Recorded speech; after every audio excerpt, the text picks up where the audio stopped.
Ya Allah, jadikan doa sebagai teman setia, jadikan doa sebagai senjata, jadikan doa sebagai kunci daripada jalan keselamatan kebahagiaan dunia dan akhirat kita. Saudaraku semua yang dirahmati Allah, doa adalah bahasa hati, bukan bahasa Arab.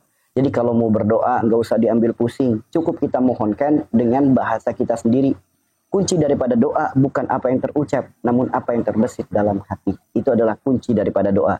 Sebagaimana kita sering membacakan doa, sedangkan doa itu sendiri kita nggak tahu maknanya apa, isinya apa. Itu sama saja kita mempersembahkan kado yang isinya kosong. Yang paling sederhana sekali, sering disampaikan, ketika kita mau makan, hampir semua kita membacakan doa apa? Allahumma barik lana fimma razaqtana wa qina azabannar. Nah, hampir dipastikan 90% atau mungkin 99% orang yang berdoa hanya sebatas hafal tanpa pakai isi. Sehingga apa? Doa makanya hanya begitu-begitu saja. Andaikan ia mempelajari makna di balik doa tersebut, isi di balik doa tersebut, pasti ketika ia berdoa, ia akan sungguh-sungguh. Namun selama ini apa yang kita lakukan ketika mau makan? Doa kita hambar begitu saja karena kita hafal. Bahkan coba kalau direnungkan, dari zaman kita kecil hingga saat ini, doa kita nggak pernah berubah. Ada nggak di sini yang dari zaman kecil sampai sekarang doanya itu mulu, yang diminta itu mulu, yang dimohonkan itu mulu. Karena saking hafalnya doa itu sampai tanpa rasa. Ya. Doa tanpa rasa itu ibarat kado bagus, namun kosong nggak ada isinya. Sama sebagaimana kalau kita ikut doa bersama, di mana seorang pemimpin doanya mendoakan, misal contoh dengan bahasa Arab yang begitu fasihnya, begitu merdunya suaranya. Namun kita sendiri nggak tahu isinya apa, kita hanya mengamin-aminkan saja. Nah, terkadang amin kita itu hambar, teman-teman. Kenapa? Ia mendoakan sendiri pun belum tentu paham isi doanya. Apalagi teman-teman yang ada di lingkungan, yang ada di daerah, yang ada di perkampungan, yang suka ada doa bersama, baik acara tahlil dan lain sebagainya. Bagaimana pemimpin doa ketika berdoa? Dia sangat ngebut kan baca doanya. Doanya sangat ngebut. Sehingga kita aminnya gitu aja datar. Gak ada rasa amin. Bahkan di saat amin sambil garuk-garuk mata, garuk-garuk wajah, sambil ngelamun kemana aja. Nah, bagaimana mungkin kualitas doanya akan baik ketika doa itu tanpa rasa? Maka kita latih teman-teman. Doa itu bukan bahasa Arab. Doa itu bahasa hati. Doa itu adalah permohonan yang terbesit dari dalam hati. Lisan hanya kendaraan. Ya, mungkin di saat kita bertutur kata, berdoa dengan lisan kita, terkadang nggak semua orang pandai dalam bertutur kata.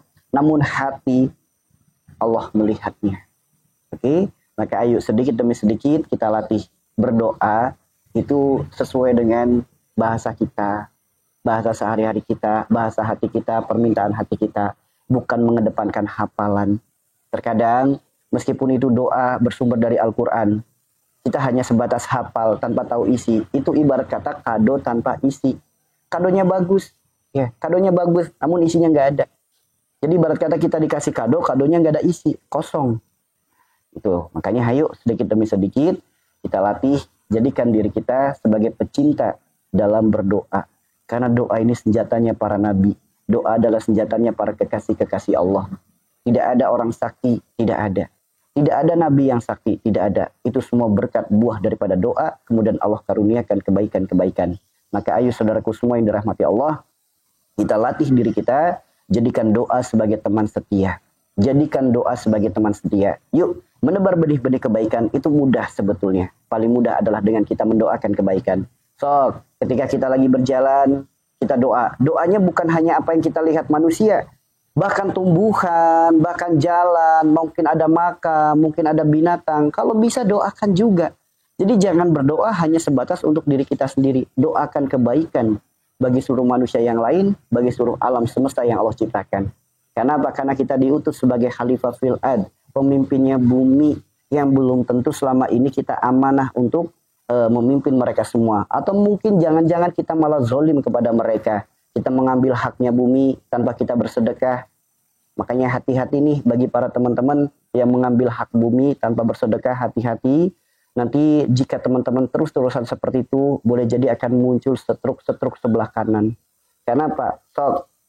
Orang yang berkecimpung di dunia pertanahan. Gak semua orang bisa mendapatkan rizki dari perantara tanah. Di saat Anda memiliki perantara rizki dari perkara tanah, ayo haknya bumi segerakan.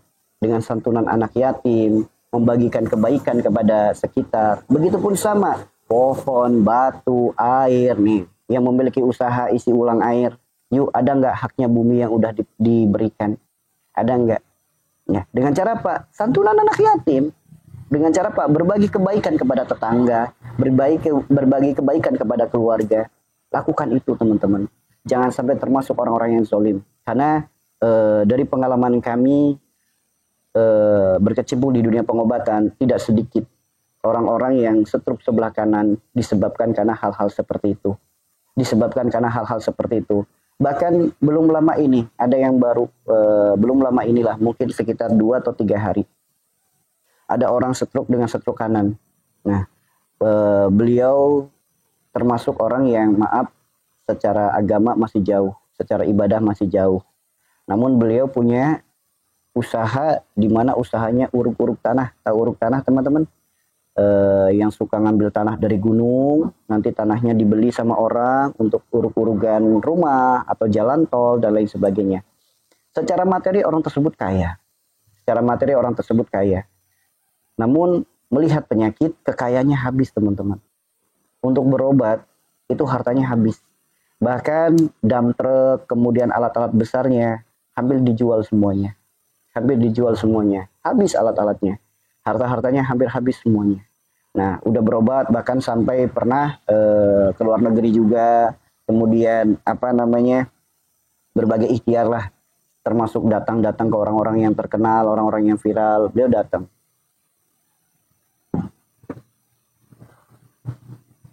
Beliau datang, kemudian ya nggak sedikit justru malah jadi fitnah. Jadi fitnahnya apa? Ketika datangnya bertemu dengan orang yang tidak tepat. Wah, ditakut-takutin. Ini gara-gara kamu kemarin ngambil tanah di sana, penghuni tanah sana nggak terima. Akhirnya ujung-ujungnya jadi kayak gitu. Ini kan kasihan ya, kasihan, prihatin. Nah, begitu datang ke tempat kami, diobrolkan dulu, kemudian singkat cerita kami jelaskan bahwasanya penyebabnya salah satunya ada hak bumi yang tidak diberikan.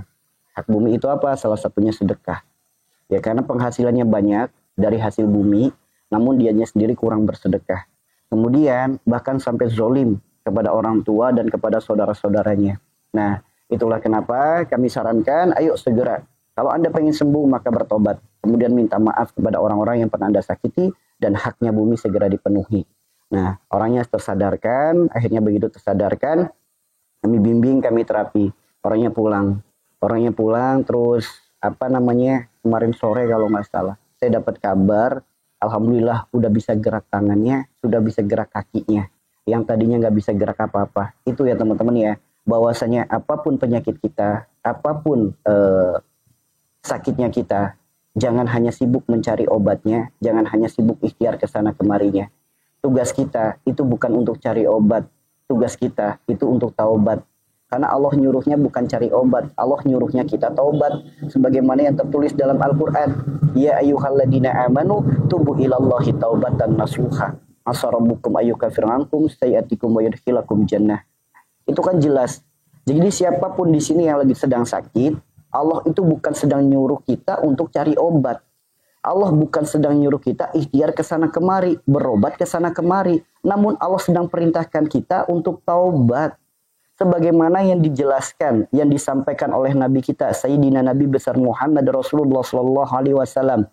Tidaklah Allah titipkan penyakit, melainkan Allah gugurkan dosa. Berarti adanya sakit karena adanya dosa. Sedangkan gerbangnya dosa adalah sifat perilaku perbuatan. Jadi bagi orang beriman, bagi orang yang waras, bagi orang yang sadar, ketika ia sakit, ia akan fokus perbaiki penyebabnya, bukan fokus mencari obatnya. Karena obat itu milik Allah, kesembuhan milik Allah. Sebagaimana firman-Nya, wa idza maritu fahuwa yashfin. Nah, ini banyak orang-orang yang salah kaprah, ketika sakit hanya sibuk mencari obatnya, tanpa ada rasa, tanpa ada kesadaran untuk memperbaiki penyebabnya. Kira-kira gimana? Kalau semisal nih ya teman-teman ya, semisal kita punya rumah kita kamar, di kamar ada kabel yang konslet sehingga berdampak pada lampu yang gampang putus. Kalau kita hanya ganti lampu, kabelnya belum diperbaiki, kira-kira sembuh nggak teman-teman? Kita pasang lampu, lampunya mati. Nanti beli lagi, pasang lampu lagi, lampunya mati. Nanti beli lagi, pasang lampu lagi, lampunya mati. Mau sampai kapan kita terus-terusan seperti itu? Berarti langkah terbaik apa? Perbaiki dulu kabelnya yang konslet. Baru ganti lampu yang baru. Sama. Perbaiki dulu penyebabnya. Baru buka lembaran yang baru. Kehidupan kita yang baru dengan sifat yang lebih baik, perilaku yang lebih baik, perbuatan yang lebih baik, dan ibadah yang lebih baik. Kita harus ganti. Kan jelas firman Allah. Allah tidak akan merubah suatu kaum sebelum ia merubah dirinya sendiri. Bagaimana mungkin sakit akan berubah jadi sembuh kalau orangnya sendiri nggak mau berubah? Apalagi orangnya manja dengan penyakit. Nah ini bagi teman-teman yang suka manja dengan penyakit. Jadi jangan mengeluh kapan sembuhnya. Karena penyakit ketika dimanja, penyakitnya akan betah teman-teman. Penyakitnya akan betah. Ibarat kata, penyakit itu ibarat kata tamu yang tidak diharapkan kedatangannya. Begitu beliau datang, minta makan, kita kasih makan. Minta minum, dikasih minum. Pengen tidur, difasilitasi. Pengen apa aja diberikan, diturutin. Kira-kira betah nggak tamunya? Betah.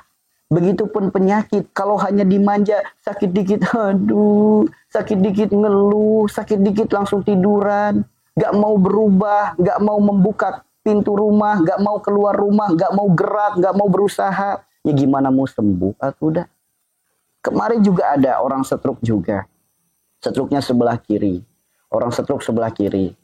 Itu ketika kami sampaikan tentang penyakit segala macam. Orangnya itu tetap ngeyel. Saya ibadah kok. Saya tiap hari zikir. Saya setiap hari zikir. Ya Rahman, ya Rahman, ya Rahman. Saya tiap hari zikir. Karena ada yang menyarankan saya untuk berzikir. Namun semangat untuk sembuh itu nggak membara gitu. Kembali Pak, zikir itu mengingat Allah, bukan menghitung bacaan. Zikir itu karena Allah, bukan mengharap kesembuhan.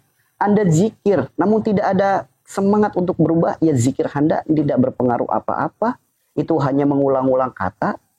Makanya hayu teman-teman, doa dan ikhtiar itu satu kesatuan yang nggak bisa dipisahkan. Kalau hanya mengandalkan doa saja, namun gak ada ikhtiar untuk berubah, gimana mau sembuh? Doa dan ikhtiar itu satu kesatuan yang gak bisa dipisahkan.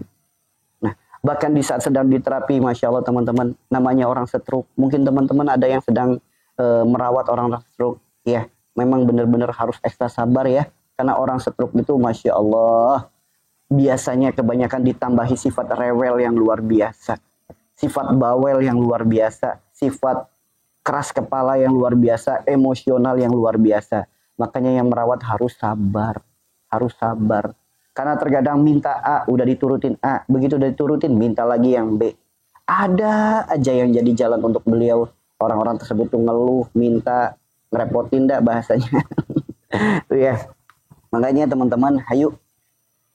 Penyakit ketika mengurangi fungsi daripada kehidupan, kalau dalam kitab itu disebutnya azab teman-teman. Ya. Penyakit yang mengurangi aktivitas, penyakit yang mengurangi fungsi daripada organ tubuh. Itu kalau dalam kitab disebutnya azab. Ya. Cuma bahas di Indonesia, kalau mendengar kalimat azab, itu pada nggak terima. Karena yang digambarkan azab itu udah serem banget. Lah memang udah seperti itu sebetulnya. Memang udah seperti itu sebetulnya. Ya. Makanya hayu saudaraku semua yang dirahmati Allah, sedikit demi sedikit kita makin pahami. Jangan sampai sakitnya kita justru malah hanya buang waktu, buang tenaga, buang pikiran, buang biaya, ngerepotin keluarga, ngerepotin tetangga. Nah, jangan sampai sakitnya hanya seperti itu. Ayo jadikan sakit kita sebagai perantara, sebagai pijakan anak tangga supaya kita lebih dekat kepada Allah sehingga muncul kesadaran akan dosa. Karena gerbang daripada kesembuhan adalah kesadaran akan dosa. Orang kalau nggak sadar penyakitnya gara-gara dosa, mau ikhtiar kemanapun, mau berobat kemanapun, tidak akan mendapatkan pintu kesembuhan. Tidak akan.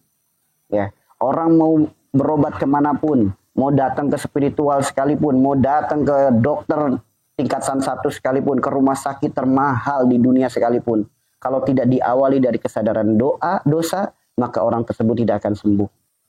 Namun harus dipahami ya teman-teman ya, sembuh itu ada dua. Yang pertama sembuh berkah. Sembuh berkah itu apa? Sembuh yang diiringi dengan keimanan dan ketaatan kepada Allah.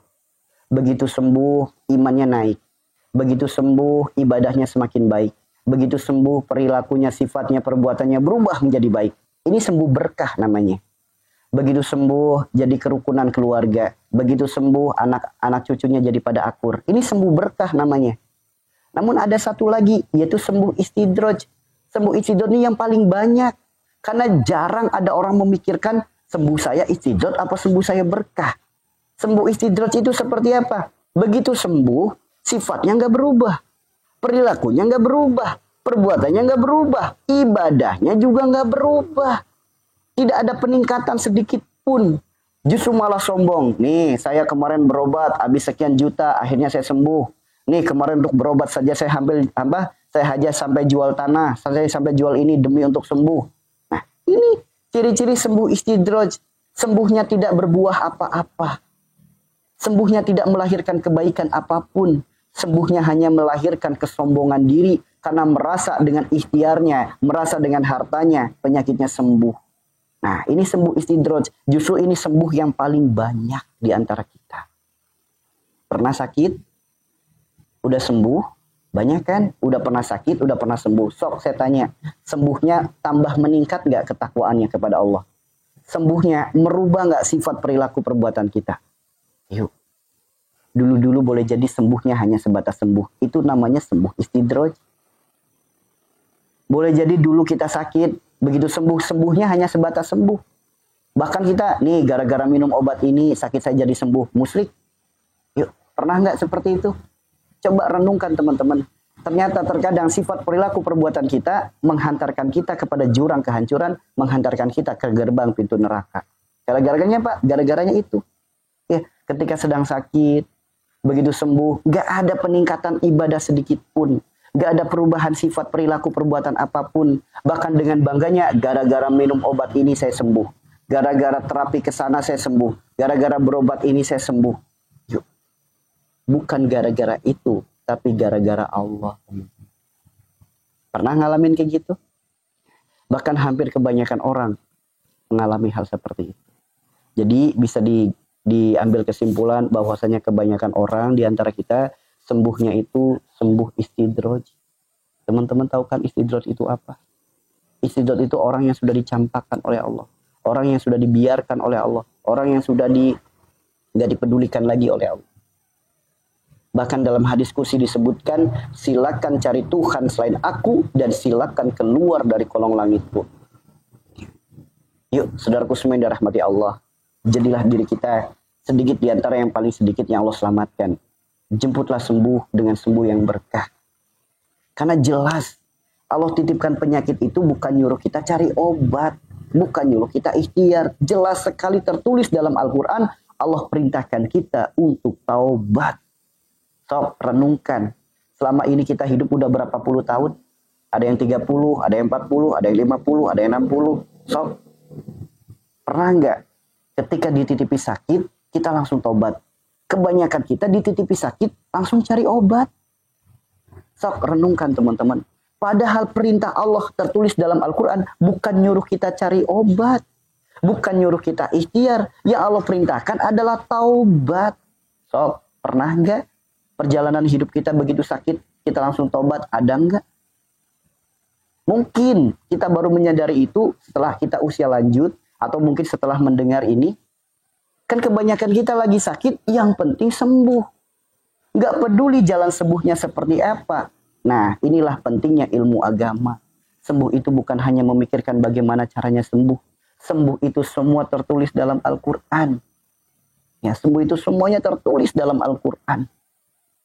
Bahwasanya kehidupan kita semuanya tertulis dalam Al-Quran. Maka ayo saudaraku semua yang dirahmati Allah, para pecinta, para perindu Rasulullah, hiduplah sebagaimana yang Rasulullah amanahkan. Apa sih amanah dari Rasulullah? Apa sih wasiat daripada Rasulullah? Berpegang teguhlah pada Al-Quran dan Sunnah. Itu amanah Rasulullah, itulah wasiat daripada Rasulullah. Rasulullah memberikan wasiat tersebut sampai beliau nangis-nangis. Detik-detik sekaratul mautnya. yang beliau panggil bukan istrinya, bukan anaknya, bukan sahabatnya. Siapa yang beliau panggil? Kita. Ummati, ummati, ummati. Kenapa? Kita adalah manusia yang tidak pernah memandang wajahnya, tidak hidup sejaman dengannya, tidak sehidup sejaman dengannya. Kita hidup di akhir zaman, di mana ujian fitnahnya akhir zaman begitu besar. Itulah kenapa Rasulullah khawatir dengan kondisi kita. Bahkan dalam sebuah hadis disampaikan akan ada saatnya Al-Quran hanya tinggal tulisan. Agama hanya tinggal agama, namun umatnya tidak ikuti hidup sebagaimana aturan agama. Sekarang udah terbukti. Bahkan Rasulullah mewanti-wanti, perbanyaklah doa. Meminta kepada Allah agar agar terhindar dari fitnah Dajjal laknatullah alaih. Rasulullah menganjurkan kepada kita, mengamanahkan kepada kita untuk perbanyak doa agar terhindar dari fitnah Dajjal laknatullah alaih. Sedangkan kehidupan kita saat ini, banyak di antara kita sadar tidak sadar, boleh jadi kita sudah terkena fitnahnya Dajjal. Apa sih fitnahnya Dajjal? Satu, Dajjal akan datang dengan membawa gunung emasnya. Kedua, tangan kanan dan tangan kirinya mengeluarkan air dan api. Siapa yang sakit sembuh, siapa yang mati hidup lagi, siapa yang pengen kaya diberikan. Sok, zaman sekarang orang ketika lagi sakit, apa sih mindsetnya? Yang penting sembuh. Gak peduli jalan sembuhnya kayak gimana. Orang yang namanya lagi sakit pasti semuanya pengen sembuh. Apalagi kalau sakitnya sudah bertahun-tahun, udah di titik putus asa. Yang penting sembuh. Makanya dengan cara apapun yang ada di hadapan matanya pasti ngikutin. Tuh, orang yang sudah terkena fitnah Dajjal, ketika sedang sakit, dia punya mindset yang penting sembuh. Gak peduli jalan sembuhnya seperti apa. Bahkan ketika dia mendengar seperti ini, dia ikuti. Mendengar seperti ini, dia ikuti. Tanpa dia cross check kembali sesuai tuntunan agama atau tidak. Ini ciri-ciri orang yang sudah terkena fitnah Dajjal.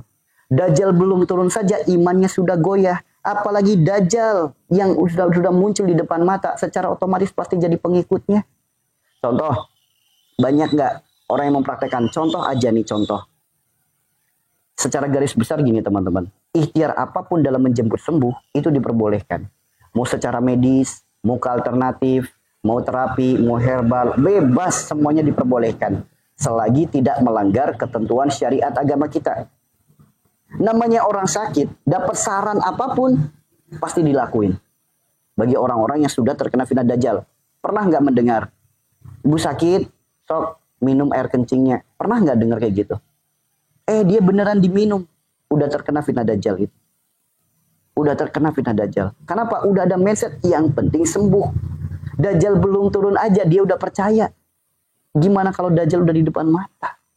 Contoh lagi, ibu sakit apa? Saya sakit tumor. Berapa tahun? Saya udah 7 tahun sakit. Usia ibu berapa? 40. Selama 40 hari sebelum tidur, kalungin celana dalam di kepala. Pernah dengar yang kayak gitu?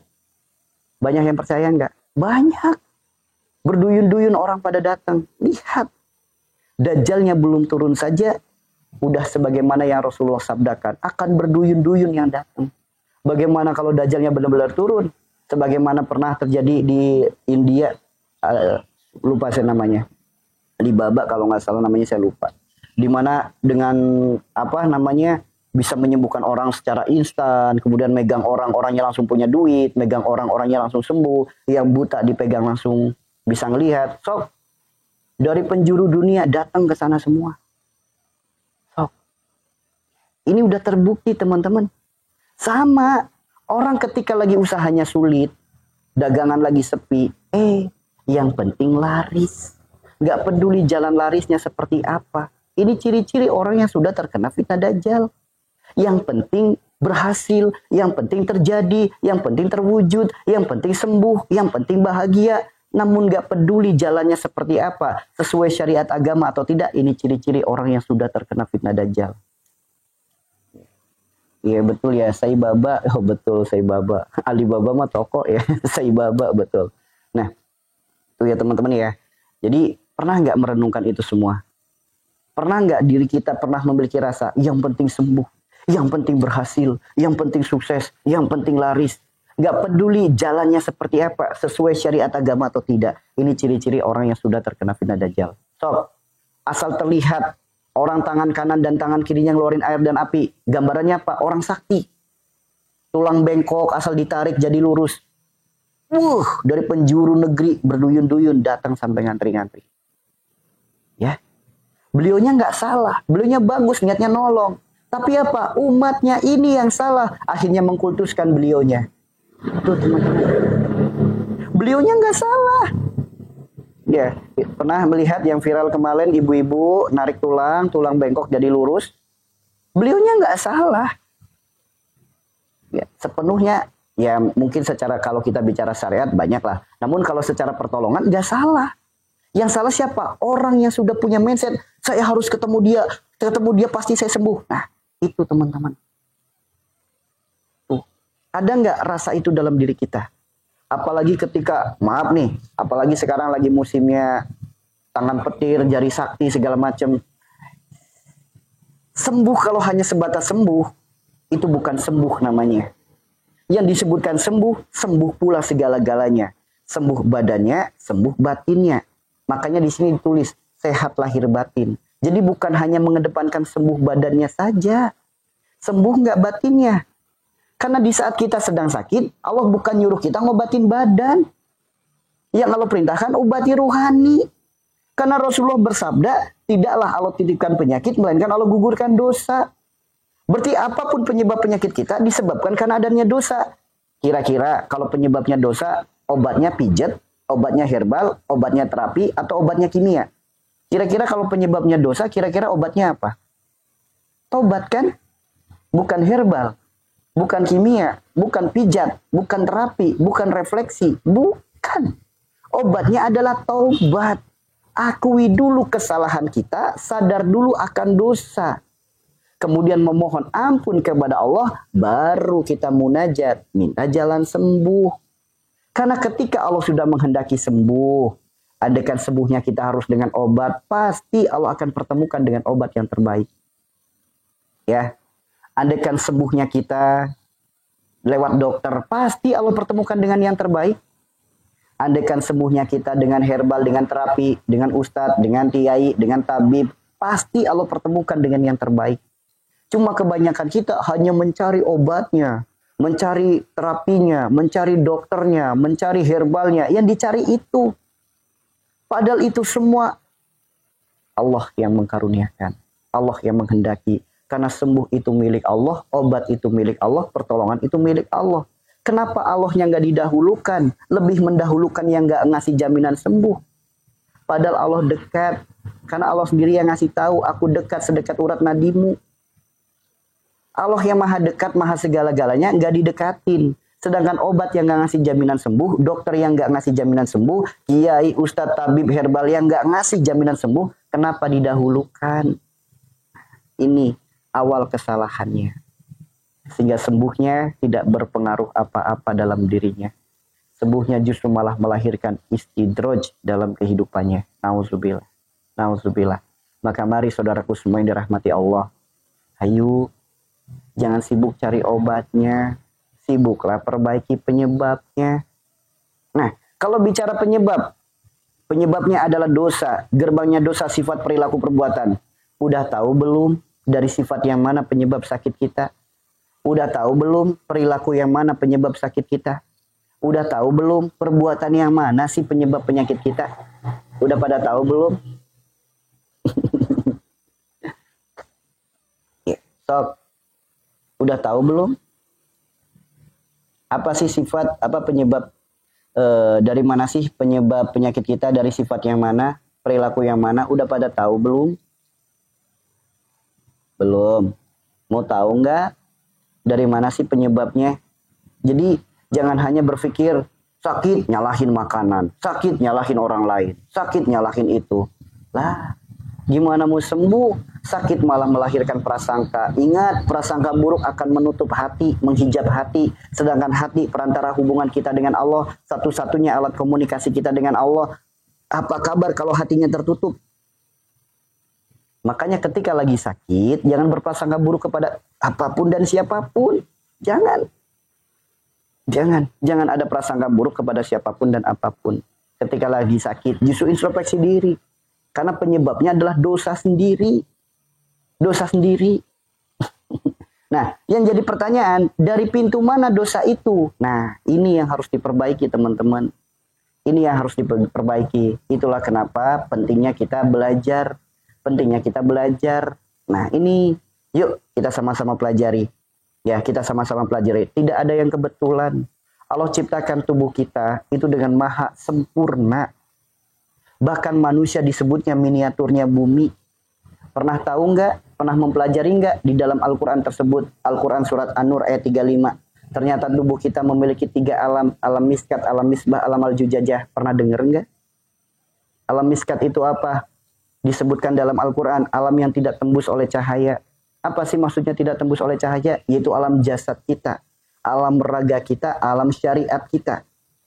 Yang dimaksud tidak tembus oleh cahaya itu seperti ini teman-teman. Ya. Nah, ini kan cahaya nih. Ya, tembus nggak? Nggak tembus kan? Berarti alam yang tidak tembus oleh cahaya disebutnya alam miskat. Inilah yang dipelajari oleh dunia terapi, oleh dunia medis. Alam miskat, cuma kulit-kulitnya doang, luarnya doang. Organ-organ tubuh kita, raga kita, tulang kita, alam jasad kita itu alam miskat. Kemudian disebutkan lagi alam al-jujajah. Alam al-jujajah itu apa? Jiwa, akal, hati, dan ruh. Pernah nggak dengar ini? Ada dalam Al-Quran surat An-Nur ayat 35. Sok dibuka. Ada jiwa, akal, hati, dan ruh. Tahu nggak fungsi jiwa itu apa? Fungsinya akal itu apa? Fungsinya hati itu apa? Fungsinya ruh itu apa? Tahu nggak teman-teman? Kemudian di dalam alam al-jujajah ada satu alam lagi. Namanya alam misbah. Tempat nur ilahi. Atau disebutnya nurani atau cahaya ilahi. Pernah mempelajari itu? Ini teman-teman, manusia itu dengan sempurna Allah ciptakan. Bahkan dengan maha kesempurnaan. Bahkan disebutnya manusia adalah miniaturnya bumi. Diutus oleh Allah sebagai khalifah fil ard, pemimpinnya bumi. Apa yang Allah ciptakan di luar tubuh manusia, semuanya ada di dalam diri manusia. Pernah nggak kita mensyukuri itu semua? Bahkan manusia ini memiliki sistem yang sangat luar biasa. Di mana sistem ini tidak bisa dijiplak, ditiru oleh manusia. Sehebat apapun teknologi, nggak ada yang bisa meniru sistem ini. Pernah nggak berpikir minum obat, padahal sakit kepala, minum obatnya lewat mulut, masuknya ke lambung, masuknya ke perut. Kok bisa yang sembuh kepalanya? Pernah nggak berpikir dari situ? Siapa yang menghantarkan kandungan itu ke kepala? Pernah nggak kita makan nasi, makan makanan, makan buah?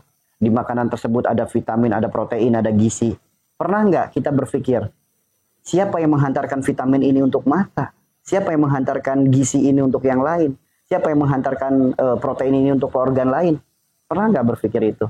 Ini teknologi yang sangat canggih. Bahkan dalam kitab disebutkan, kulit kita kegores secara otomatis sembuh sendiri. Bahkan tanpa diobatin aja bisa sembuh sendiri. Ketika apa? Ketika mizan antara sel darah merah dan sel putih masih seimbang. Mizan, sembuh sendiri. Namun ketika sel darah merahnya lebih banyak, kemudian sel darah putihnya sudah tidak aktif, ya lama.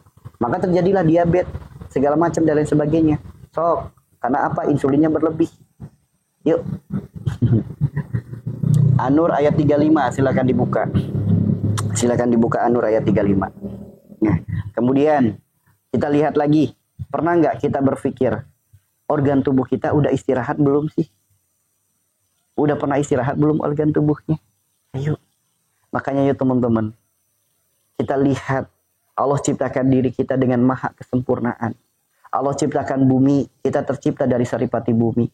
Allah ciptakan air, bahkan kita tercipta dari air yang hina. Bahkan di dalam tubuh kita dipenuhi dengan air yang banyak. Allah ciptakan angin, Allah jadikan angin itu sebagai nafas kita. Bahkan mengalirkan oksigen dalam tubuh kita.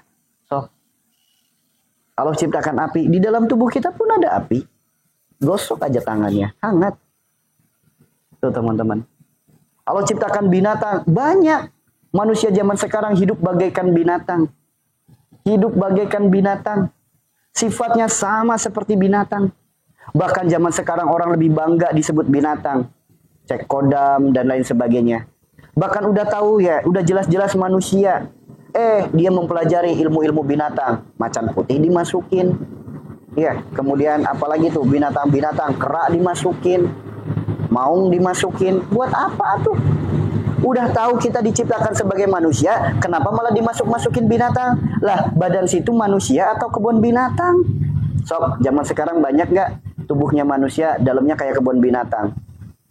Makanya Pak pada seneng tuh nonton cekodam-cekodam. Udah diciptakan sebagai manusia. Apa itu manusia? Wujudku Adam, wajahku sinar rembulan, mataku matahari, di pundakku bintang. Di kolbuku Allah, ucapanku Rasulullah. Di kolbuku Allah, ucapanku Rasulullah. Itu manusia. Wujudku Adam, karena kita tercipta sebagai manusia. Adam itu manusia. Wajahku sinar rembulan, bagikan cahaya sinar rembulan. Tanpa apa? Tanpa manyun. Senyum, indah dipandang mata, sejuk dipandang mata, adem dalam hati. Wujudku Adam, wajahku sinar rembulan, mataku matahari. Apa sih matahari? Bisa menyinari setiap sudut kegelapan. Kemanapun kita pergi menjadi kebaikan. Kemanapun kita berjumpa dengan siapapun menjadi kebaikan. Bukan malah menjadi keangkara murkaan. Di pundakku bintang. Apa pundak bintang? Amanah. Kita diutus sebagai amanah. Amanah kita apa? Khalifah fil ard, pemimpin bumi. Dengan amanah rahmatan lil alamin. Pernah nggak menyadari itu? Kolbuku Allah, yakin. Jangan-jangan di dalam kolbunya ada kecintaan, keinginan, harapan, angan-angan berlebih selain daripada Allah. Mungkin lebih percaya sesuatu, lebih percayanya kepada Allah. Ayo, yakin nggak kolbunya Allah? Ucapanku Rasulullah, yakin nggak? Jangan-jangan ucapannya apa? Ucapan pendusta. Ucapan yang suka gibah, yang suka fitnah, yang suka sumpah serapah. Ayo, udah jadi manusia belum kita? Orang yang sudah jadi manusia, wujudnya Adam, bukan binatang. Maka jangan ada sifat keserakahan. Karena itulah sifat binatang. Jangan hanya mengendalikan hawa nafsu saja. Karena itulah sifatnya binatang. Apa sih sifat binatang? Hidupnya hanya makan, tidur, kawin. Gak ada pikirannya untuk ibadah. Karena Allah bukan. Gak ada. Sok, contoh. Orang yang seperti binatang. Kita kalau lapar, teman-teman kalau lapar, kalau makan karena lapar, apa karena ibadah? Sok saya tanya. Kalau lagi lapar, makan itu karena lapar apa karena ibadah? Lapar yang dicari kenyang, apa yang dicari ibadah? Kebanyakan kita hidupnya kayak binatang. Makan hanya sebatas lapar, makan hanya sebatas pengen, makan hanya sebatas pengen tenaga. Kebanyakan kita hidupnya kayak binatang. Sedangkan manusia, makannya beda cuy. Manusia kalau makan doa dulu. Alhamdulillah ya Allah. Terima kasih ya Allah. Atas rizkimu, nikmatmu, karuniamu, ciptaanmu. Sehingga hamba masih bisa makan saat ini ya Allah. Hamba mohon ya Allah. Jadikan setiap butir nasinya berkah untuk darah dan daging hamba. Jadikan setiap lauk-lauknya obat segala penyakit hamba. Dan jadikanlah makanan ini sumber tenaga yang menjadikan hamba semakin dekat kepadamu. Semakin taat ibadah kepadamu. Pernah nggak? Kita berdoa saat makan, makanan itu agar dijadikan sumber tenaga yang menjadikan semangat untuk ibadah. Pernah nggak? Apa baru mendengar? Berarti selama ini makan kita sebagai binatang? Ya, hanya sebatas lapar, hanya sebatas pengen. Sama, nggak ada bedanya sama binatang. Bahkan tidak melahirkan rasa syukur sama sekali. Sama kayak binatang. Sama nggak kayak binatang? Sama. Lantas apa sih yang membedakan diri kita dengan binatang? Maka hiduplah sebagaimana manusia, dibekali akal. Bahkan Rasulullah diperintahkan oleh Allah untuk apa? Bukan untuk mengislamkan, namun untuk apa? Untuk memperbaiki akhlak. Nah, ternyata akhlak kita masih kayak binatang. Makan asal lahap aja. Sekalinya baca doa, Allahumma barik lana fima razaqtana wa qina azabannar. Lah, isinya apa? Enggak tahu. Ya. Dari situ ya teman-teman ya. Nah, ternyata selama ini banyak kehidupan kita sebagaimana binatang. Kita belum jadi manusia. Banyak gak? Banyak. Atau mungkin baru sadar. Nah, ayo makanya kita rubah. Jadikan sisa hidup kita, jadilah manusia yang sepenuhnya. Jangan jadi binatang. Jadilah manusia sepenuhnya. Sedikit demi sedikit kita mulai latih. Jadilah manusia sepenuhnya. Jangan menjadi binatang. Sok binatang cuma makan, tidur, kawin. Sama enggak? Lah sama atuh dah.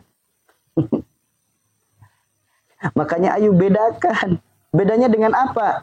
Akhlak, adab, akal, ibadah. Bedakan. Nah, dari situ kan akhirnya mulai kebuka lagi. Oh, sadar ternyata diri kita adalah sang pendosa. Orang kalau sudah sadar dirinya adalah sang pendosa, ini udah awal sebuah kebaikan.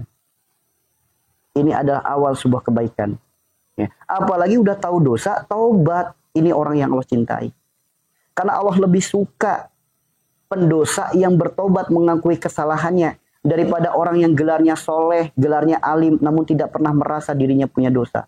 Allah benci orang yang seperti itu. Allah lebih suka, Allah lebih cinta pendosa yang mengakui dirinya berdosa. Pendosa yang mengaku dirinya salah, lalu bertobat, itu Allah lebih suka. Makanya ketika lagi sakit, akui saja diri kita penyebabnya. Dosa kita penyebabnya. Akui saja. Akui saja diri kita penyebabnya. Dosa kita penyebabnya. Nah, makanya untuk itu semua, ayo kita pelajari. Sifat yang mana sih penyebab penyakit kita? Perilaku yang mana penyebab penyakit kita? Perbuatan yang mana penyebab penyakit kita? Mau tahu nggak teman-teman? Jadi kalau sakit tidak hanya melulu apa obat, perbaiki sifatnya. Boleh jadi udah berobat kemana-mana nggak sembuh-sembuh gara-garanya Pak sifatnya nggak pernah diperbaiki. Yuk, bagi orang yang waras, bagi orang yang punya iman, yang hatinya masih benar. Hidup itu bagaikan apa? Diri kita bagaikan rumah. Jika gentengnya rusak, maka ketika hujan akan terjadi bocor. Bagi orang lemah imannya, bagi orang PA, bagi orang bodoh, dia hanya sibuk cari ember, cari baskom. Begitu bocor, cari ember. Embernya penuh, cari baskom lagi. Baskomnya penuh, cari ember lagi. Mau sampai kapan? Ketika hujan turun, ketika bocor, kita hanya sibuk cari ember, cari baskom. Mau sampai kapan? Kira-kira dengan kita sibuk cari ember, cari baskom, sembuh nggak bocornya? Nggak sembuh, guys. Maka ketika genteng kita rusak, atap kita rusak, ketika hujan bocor, tugas kita perbaiki atapnya. Bukan cari ember, cari baskomnya. Ayo, perbaiki teman-teman. Perbaiki yuk. Begitupun ketika lagi sakit, perbaiki penyebabnya. Bukan sibuk cari obatnya. Tuh teman-teman. Yuk, perbaiki penyebabnya. Apa sih penyebabnya? Rasulullah udah ngasih tahu penyebabnya dosa. Gerbangnya dosa, sifat, perilaku, perbuatan. Maka perbaiki sifat kita, perilaku kita, perbuatan kita. Masih bingung lagi, sifat yang mana ya penyebab penyakit ini? Perbuatan yang mana ya penyebab penyakit ini? Maka ayo pelajari. Man arafa nafsahu faqad arafa rabbahu. Kenali dirimu, maka niscaya engkau akan mengenal Tuhanmu. Ketika kita bisa mengenali diri sendiri, kita akan tahu dari mana penyebab penyakit kita. Ketika kita bisa mengenali diri sendiri, kita akan tahu sifat apa penyebab penyakit ini. Kita akan tahu tabiat apa, perilaku apa, perbuatan apa yang menyulitkan diri kita untuk sembuh. Akhirnya jadi tahu. Sehingga melahirkan hikmah bijaksana yang melahirkan ketaatan kepada Allah. Sadar akan dosa, akhirnya tobat. Ini baru namanya sembuh berkah.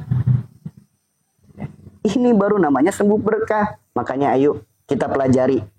Kita pelajari. Tubuh manusia adalah miniaturnya bumi, di mana Allah sendiri berfirman, Allah ciptakan langit bumi beserta isinya untuk bertasbih kepada Allah. Kemudian kita lihat kita diutus sebagai khalifah fil ard, pemimpinnya bumi. Bahkan apa yang ada di luar tubuh manusia, semuanya ada di dalam tubuh manusia. Bahkan di Al-Quran tertulis, 2 lautan bertemu bagaikan ada dinding pembatas. Apakah itu ada juga dalam tubuh kita? Ada. Ada. Sok, teman-teman julurkan tangannya. Terlihat di sini ada garis. Garis ini adalah garis yang memisahkan antara kulit yang hitam dan kulit yang agak putih. Kulit yang agak tebal dengan kulit yang agak tipis. Ada garisnya. Mereka tidak saling bertemu warnanya. Kemudian di sini juga ada garisnya.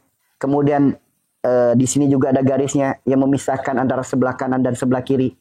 Dari mana kita tahu ini kanan? Dari mana kita tahu ini kiri? Karena ada pembalahnya. Ada pembatasnya yaitu garis tengah. Ada pembatasnya yaitu garis tengah. Yuk, kita pelajari lagi. Ternyata di dalam tubuh manusia terdapat 114 garis. Sebagaimana 114 surat yang ada dalam Al-Quran. Bahkan dari hal yang sederhana saja. Jari kita dipenuhi dengan garis. di mana ruas jari kita dari kelingking sampai ibu jari jumlahnya 33, sebagaimana 33 kalimat tasbih. Bahkan telapak tangan kita ini membentuk garis, ini angka Arab, ini 8, ini 1, ini sama, ini 1, ini 8, 18, 81, di jumlah berapa? 99, sebagaimana 99 Asmaul Husna. Apakah kebetulan? Enggak guys. Lihat jari jemari kita, kenapa jumlahnya 5? Ternyata ini jika dilihat, ini sama sebagaimana kalam ilahi, ini sama sebagaimana huruf Arab. Bagi teman-teman yang paham kaligrafi, ini alif, ini lam, ini ha, dibaca apa? Allah. Allah 99 Asmaul Husna, 33 kalimat tasbih. Apakah kebetulan?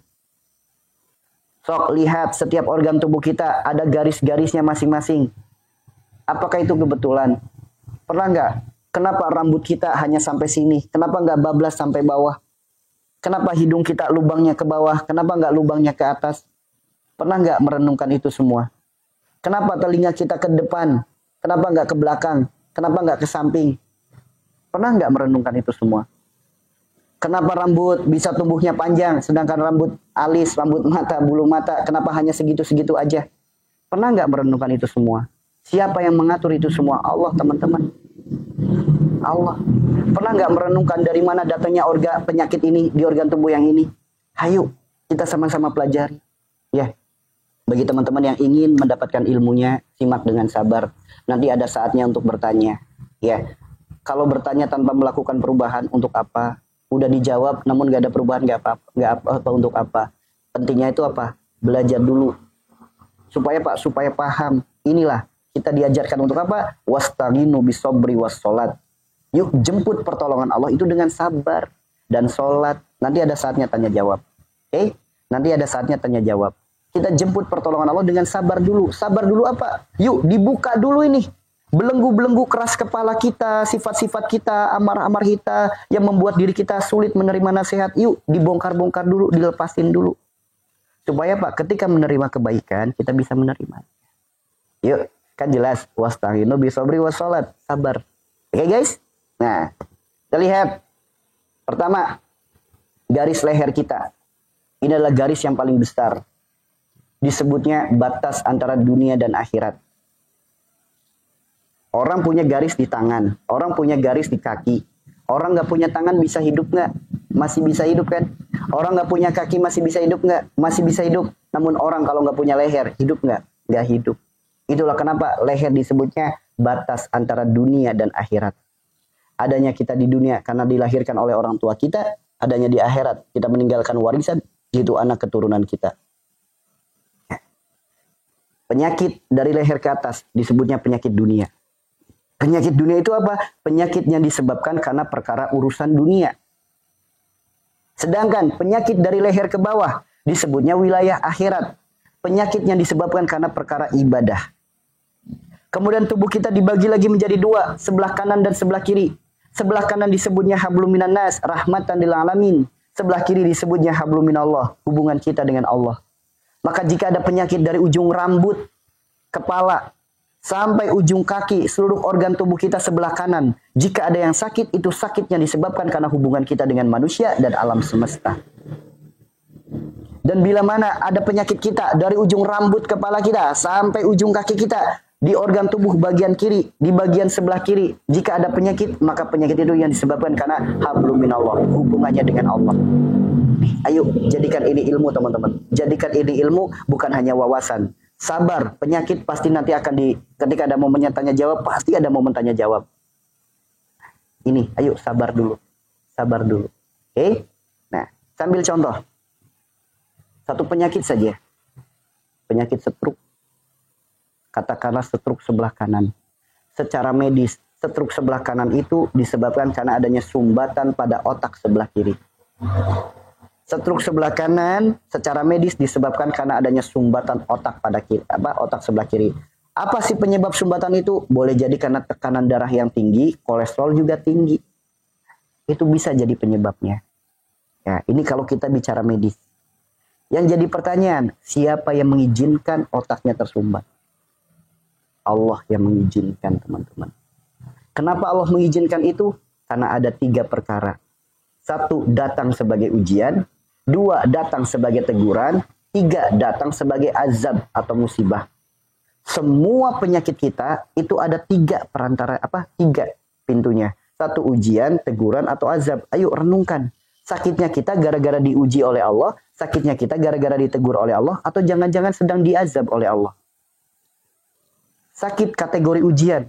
Jika ada orang sholatnya rajin, sedekahnya rajin, puasanya rajin, baca Qur'annya rajin, berbuat kebaikan terus-menerus, kemudian dengan siapapun baik, silaturahimnya baik, dikasih sakit, ujian namanya. Ada lagi orang, sholatnya rajin, sedekahnya juga rajin, baca Al-Qur'annya rajin, kemudian puasanya rajin, silaturahim semua bagus, ada sedikit amarah atau mungkin kesalahan, dikasih sakit, teguran namanya. Ada orang sholatnya nggak pernah 5 waktu, sholatnya belontang-belanteng, sekalinya sholat boro-boro, sekalinya sholat buru-buru, sedekah nggak pernah, puasa nggak pernah, baca Quran nggak pernah, silaturahim banyak masalah, dengan tetangga banyak masalah, dikasih sakit, musibah atau azab. Yuk, tinggal sakitnya kita sakit yang mana? Sakit yang ujian, teguran atau yang diazab? Sakit itu ada 3, ujian, teguran, azab. Yuk, sekarang lagi sakit, apa kabar hubungannya dengan tetangga? Ada masalah nggak? Gimana sholat 5 waktunya? Jalan nggak? Sedekahnya rajin nggak? Baca Al-Qur'annya rajin nggak? Jika lagi sakit, sama tetangga banyak masalah, sama keluarga banyak masalah, sholat 5 waktu bolong-bolong, bahkan nggak pernah, sedekah juga nggak pernah, puasa juga nggak pernah, apalagi takut puasa, dikasih sakit, musibah atau azab namanya. Mau berdebat? Sok, berdebat sama Allah. Karena itu ketentuannya. Sakit itu ujian, teguran, azab. Itu yang harus jadi kesadaran. Yuk, sadar. Kita adalah sang pendosa yang dikuasai oleh nafsu. Kita adalah sang pendosa yang berlumuran dengan dosa. Sehingga muncul berbagai macam penyakit dalam tubuh kita. Ya, ayo. Kesadaran akan dosa ini gerbang untuk sembuh. Tadi ya, stroke sebelah kanan. Efek daripada sumbatan otak sebelah kiri terjadi stroke sebelah kanan. Tangan dan kaki berkurang fungsinya, bahkan tangan dan kaki ada yang sampai lumpuh. Yuk, dari mana penyebabnya? Sifat apa penyebabnya? Tangan dan kaki, wilayah di mana? Di bawah leher. Disebutnya apa? Wilayah akhirat. Sebelah kanan, disebutnya apa? Hablum minan nas. Perkara akhirat yang hubungannya dengan manusia. Perkara apa itu? Silaturahim. Orang yang punya masalah dengan orang lain, kemudian rusak silaturahimnya, apalagi sampai dendam dan permusuhan. Itulah orang-orang yang terkena stroke sebelah kanan. Saya tanya, siapapun Anda, mungkin saudara Anda yang punya stroke sebelah kanan, yuk, ada nggak konflik dengan orang lain? Ada nggak konflik dengan orang lain yang sampai akhirnya terjadi permusuhan? Apa sih penyebab konfliknya? Sumbatan otak sebelah kiri. Apa sih otak sebelah kiri? Otak di atas leher disebutnya dunia. Sebelah kiri disebutnya apa? Hablum minallah. Perkara dunia yang hubungannya dengan Allah itu perkara apa? Rizki, jodoh, mati. Yuk, ada nggak gara-gara rizki akhirnya apa? Rusak persaudaraan. Gara-gara jodoh, rusak persaudaraan. Ingat, gara-gara kematian. Maksudnya kematian apa? Ada orang yang udah meninggal, kita buka aibnya, kita ceritakan, akhirnya rusak silaturahim kita dengan mereka. Ada nggak? Pasti ada, teman-teman. Nggak mungkin enggak, pasti ada. Orang yang stroke-nya sebelah kanan udah pasti ada silaturahim yang rusak, pasti. Pasti ada hubungan yang rusak, entah dengan orang tuanya, dengan mertuanya, dengan mantannya, mungkin kalau ada. Dengan saudaranya, dengan tetangganya, dengan temannya, dengan sahabatnya, pasti ada hubungan yang rusak. Pasti. Makanya Pak, inilah pentingnya tafakur. Inilah pentingnya muhasabah. Ingat-ingat kembali kesalahan kita. Penyebabnya adalah rusaknya silaturahim.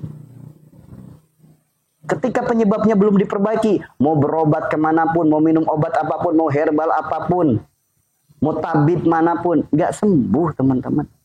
Gak sembuh. Karena penyebabnya belum diperbaiki. Genteng bocor, genteng rusak bocor. Hanya sibuk cari ember, cari baskom. Gak bakal sembuh bocornya. Gak bakal sembuh. Ya, seperti itu ya. Itu stroke sebelah kanan. Ya, itu stroke sebelah kanan. Atau mungkin bisa juga disebabkan karena apa? Tangan dan kakinya pernah ia pakai rahmatan lil alamin itu apa? Baik kepada alam semesta. Mungkin pernah dipakai untuk membunuh makhluk Allah tanpa menyebut asmanya, menyakiti makhluk Allah, melukai makhluk Allah, menyiksa makhluk Allah. Itu juga bisa jadi penyebabnya. Atau mungkin orang tersebut berkecimpung dengan alam semesta. Ia bisnis perkara tanah, perkara batu, perkara pohon, perkara air, perkara emas. Ada nggak hasil bumi, hak bumi yang tidak diberikan? Ada nggak? Yang tidak disedekahkan? Ada nggak? Itulah penyebab stroke sebelah kanan. Ya, jadi bukan tugas kita cari apa obatnya. Perbaiki dulu penyebabnya. Masa iya genteng rusak, bocor. Hanya sibuk cari ember, cari baskom. Emang bisa sembuh bocornya? Kan enggak. Harus diperbaiki atapnya. Begitupun penyakit kita, perbaiki penyebabnya. Kan udah dikasih tahu sama Rasulullah. Tidaklah Allah titipkan penyakit, melainkan Allah gugurkan dosa. Adanya sakit disebabkan karena adanya dosa. Tuh teman-teman. Gerbangnya dosa, sifat, perilaku, perbuatan. Maka di saat sakit, perbaiki sifatnya, perilakunya, perbuatannya. Karena Allah perintahkan kita untuk taubat, bukan cari obat. Jelas sekali firman-Nya, ya ayyuhalladzina amanu, yang dipanggil orang beriman doang, cuy. Orang beriman begitu sakit disuruh tobat, pasti tobat. Namun semua bagi manusia belum tentu mau tobat. Tuh. Yang dipanggil cuma orang beriman saja. Karena bagi orang yang beriman, ketika dikasih tahu penyebab sakitnya adalah dosa, pasti dia langsung tobat. Bagi orang beriman. Namun kalau imannya masih KW, imannya palsu, imannya hanya status, Islamnya hanya KTP, begitu sakit suruh tobat, masih ngelak. Makanya nggak dipanggil sama Allah. Nggak dipanggil sama Allah. Bukannya ya ayuhan nas, enggak. Tapi perintahnya apa? Ya ayyuhalladzina amanu. Orang beriman saja yang disuruh tobat. Seperti itu ya. Hanya orang beriman yang pasti disuruh tobat-tobat. Namun manusia disuruh tobat belum tentu tobat. Yuk, Anda sakit. Penyebabnya dosa. Allah perintahkan tobat. Jika Anda langsung tobat, berarti Anda beriman. Namun jika Anda masih pikir-pikir, masa iya sakit saya gara-gara dosa? Nah, berarti Anda bukan orang beriman. Maka tidak dipanggil oleh Allah. Yang dipanggil hanya orang beriman saja. Maka dari sini kita akhirnya sadar. Kita ini orang beriman atau tidak. Kualitas iman kita hanya sebatas KTP atau iman dalam hati. Iman yang sungguh-sungguh atau iman yang KW. Ini bisa terlihat ketika lagi sakit disuruh tobat. Sok, apa reaksi diri kita? Ketika lagi sakit disuruh tobat, kita langsung menggebu, memohon ampun kepada Allah. Kita langsung bersimpuh di hadapan Allah. Itu orang beriman. Namun bagi manusia, bagi yang belum beriman, imannya KW. Ngomong aja. Nah, dari sini kita bisa mengetahui kadar iman kita seperti apa. Ya, itu seperti itu ya teman-teman ya. Nah, kemudian dari mana stroke sebelah kiri? Stroke sebelah kiri, tangan dan kaki berkurang fungsinya. Penyebab stroke sebelah kiri secara medis karena adanya sumbatan pada otak sebelah kanan. Otak sebelah kanan itu apa? Perkara dunia yang hubungannya dengan manusia. Stroke sebelah kiri, tangan dan kaki berkurang fungsinya sebelah kiri. Sebelah kiri itu apa? Hablum minallah. Perkara akhirat yang hubungannya dengan Allah. Perkara apa itu? Perjalanan hidup yang melahirkan dosa. Dosa apa yang merusak hubungan kita dengan Allah? Satu, dosa kemunafikan, dosa kemusyrikan, dosa kemaksiatan, dosa kezoliman, dosa kesombongan, dan satu lagi dosa riba. Maka bagi orang-orang yang punya penyakit sebelah kiri, apalagi stroke sebelah kiri, ayo 6 perkara ini segera bertobat. 6 perkara ini segera bertobat. Baik itu dosa kemunafikan, ayo akui kemunafikan kita dan bertobat. Dosa kemusyrikan, akui dulu kemusyrikannya, segera bertobat. Dosa kemaksiatan, dosa kezaliman, dosa kesombongan, dan dosa riba. Jangan dianggap sepele riba ini teman-teman. Karena bisa berdampak stroke sebelah kiri. Apa sih yang menyebabkan dirinya melakukan dosa-dosa itu? Adanya sumbatan di otak sebelah kanan. Otak sebelah kanan itu apa? Otak di atas leher disebutnya dunia. Sebelah kanan hablum minan nas. Perkara dunia yang hubungannya dengan manusia, perkara apa? Harta, tahta, keluarga. Yuk, perkara harta, melakukan kemusyrikan, melakukan kemaksiatan, melakukan kezoliman, perkara harta lagi sulit, bahkan sampai riba. Yuk, itu penyebabnya. Tahta, keluarga, itu penyebabnya. Selagi itu belum diperbaiki, mau berobat apapun, masih tertutup pintunya. Masih tertutup pintunya. Ya, sekalinya sembuh itu bukan sembuh berkah, itu istidraj namanya. Ayo jangan nyari sembuh istidraj Eman-eman atau udah hidup cuma sekali, giliran sakit, giliran sembuh, sembuhnya istidraj. Eman-eman. Harusnya sakit itu sebagai pijakan untuk kita lebih dekat kepada Allah. Sakit itu sebagai jalan untuk kita lebih dekat kepada Allah. Bukankah itu yang diperintahkan oleh Allah? Ya. Maka mau berobat apapun, meskipun ada jaminan sembuh dari Allah. Allah berfirman dalam Al-Quran, surat An-Nahl ayat 69, dapat jaminan sembuh dari Allah. Yaitu lewat madu. Belum tentu orang minum madu sembuh. Kenapa? Penyebabnya belum diperbaiki. Kemudian ada lagi jaminan dari Rasulullah. Semua penyakit ada obatnya dan sebaik-baik pengobatan adalah hijamah. Apa itu hijamah? Berbekam. Dapat jaminan sembuh dari Rasulullah. Bahkan Rasulullah bersabda, 1 titik bisa ngobatin 72 penyakit. 1 titik lagi bisa ngobatin 100 penyakit. Namun begitu kita ngikutin, belum tentu sembuh. Kenapa? Penyebabnya belum diperbaiki. Dan Allah juga menjamin kesembuhan. Bagi siapa? Bagi Nabi Ayub. Barang siapa yang mengikuti kesembuhan dengan cara Nabi Ayub pun sama akan mendapatkan kesembuhan sebagaimana sembuhnya Nabi Ayub. Namun ketika kita mengikuti hal yang sama, sembuh nggak? Belum tentu. Kenapa? Penyebabnya belum diperbaiki. Ya, karena penyebabnya belum diperbaiki. Nah, makanya dari sinilah, ayo, bismillah, semoga adanya room ini jadikan wasilah, jalan sehat, jalan sembuh segala penyakit-penyakit kita. Dengan sembuh yang berkah, sembuh yang mendapatkan ampunan, sembuh yang mendapatkan ridho, sembuh yang menjadikan diri kita semakin baik, ibadah kita semakin baik. Ayo, hidup cuma sekali guys. Masih ya udah ditegur dengan penyakit, masih nggak sadar-sadar. Hidup cuma sekali, udah ditegur dengan penyakit, masa iya nggak berubah-berubah? Manusia macam apa? Wajar Allah sampai berfirman dalam Al-Quran, demi. Allah sampai bersumpah dalam Al-Quran. Kenapa Allah bersumpah? Sedangkan Allah adalah zat yang maha tinggi, Rabb yang maha tinggi kedudukannya. Untuk siapa Allah bersumpah? Untuk manusia-manusia yang bebel ketika dikasih nasihat. Untuk manusia-manusia yang bebel ketika dikasih solusi, dikasih arahan, bebel. Dikasih tahu sama Allah suruh tobat, dia malah cari obat. Makanya Allah sampai bersumpah. Banyak sumpah-sumpah Allah dalam Al-Quran.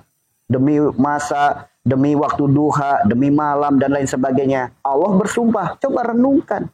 Kenapa Allah sampai bersumpah? Karena saking bebelnya manusia. Dikasih tahu, nggak percaya-percaya. Dikasih tahu sama Allah, nggak sadar-sadar. Makanya gemes. Sampai akhirnya Allah bersumpah supaya orangnya percaya. Bahkan Allah bersumpah kepada orang yang suka bersumpah. Siapa orang yang bersumpah? Yang disumpahi oleh Allah? Bagi mereka-mereka yang bersumpah dengan harga murah. Harga murah itu maksudnya apa? Yang dikit-dikit ngomongnya yakin. Dikit-dikit ngomong sumpah. Dikit-dikit ngomong demi Allah. Ada seperti itu? Demi Allah loh ya baksonya enak. Timbang bakso doang disandingkan dengan sumpahnya kepada Allah. Inilah orang-orang yang suka sumpah dengan harga murah. Allah sumpahi orang-orang yang seperti itu. Apa sumpah Allah? Allah tidak akan memberikan tempat di akhirat. Allah tidak akan menyapanya. Allah tidak akan memperhatikannya. Dan Allah tidak akan mensucikannya. Buka Al-Imran ayat 77. Silakan. Baca sendiri. Bagi orang-orang yang lisannya sering gampang buat yakin saya mah. Yuk, ucapan yakin. Sumpah saya mah. Yuk, yang sering ngomong sumpah. Apalagi demi Allah kemarin saya mah. Apalagi yang sering demi Allah. Allah bersumpah kepada orang-orang yang seperti itu. Allah tidak akan memberikan tempat di akhirat. Allah tidak akan menyapanya. Allah tidak akan memperhatikannya. Dan Allah tidak akan mensucikannya. Buka Al-Quran surat Al-Imran ayat 77. Jika Anda tidak percaya. Yuk. Makanya para ulama menyampaikan. Hancurnya manusia karena nafsunya. Dan hancurnya manusia karena lisannya. Yuk. Hati-hati dengan perkara lisan. Hati-hati. Inilah pentingnya baca Al-Quran dan maknanya. Karena itu adalah obat. Allah sendiri yang berfirman dalam Al-Quran surat Yunus ayat 57. Silakan dibuka. Ya ayuhan nas, qad ja'atkum mau'idatum mir rabbikum wa syifaa'un lima fis sudur wa huda wa rahmatul lil mu'minin. Apa sih kabar dari Allah? Manusia itu dikasih tahu, "Hei para manusia, sini.